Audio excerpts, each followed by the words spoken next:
Assalamualaikum. Congratulations to the Philippine Army on your 127th founding anniversary. The theme, Matatag na Hukbong Katihan para sa Bagong Pilipinas, manifests the bravery, dedication, and strength of your service to our nation. It resonates deeply with our strong commitment to enhancing the capabilities and readiness of our armed forces towards the attainment of our shared aspirations and common destiny.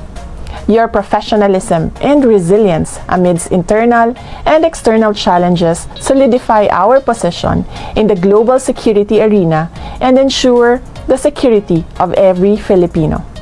Ang inyong serbisyo at sakripisyo ay nagpapakita ng tunay na pagmamahal sa bansang Pilipinas at sa sambayanang Pilipino. Patuloy sana nating itaguyod ang kapayapaan at kaunlaran para sa ating mga mamamayan.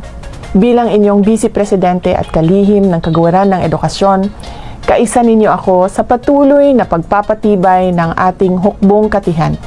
Patuloy kong susuportahan ang ating mga programang naglalayong palakasin ang ating depensa at tiyakin ang seguridad ng ating Estado. Tayo ay magkaisa tungo sa mas matatag na hukbong katihan na handang harapin ang mga hamon sa hinaharap at pangalagaan ang kasarinlan at integridad ng ating teritoryo. Mga kababayan, patuloy tayong maging matatag tungo sa pagtaguyod ng isang bansang makabata at mga batang makabansa. Ang lahat ng ginagawa natin ay para sa Diyos, sa bayan at bawat pamilyang Pilipino. Syukran. Yun mga boss ang pahayag ni VP Inday Sara Duterte tungkol nga dito sa founding anniversary ng Philippine Army, ika-127 yet mga boss.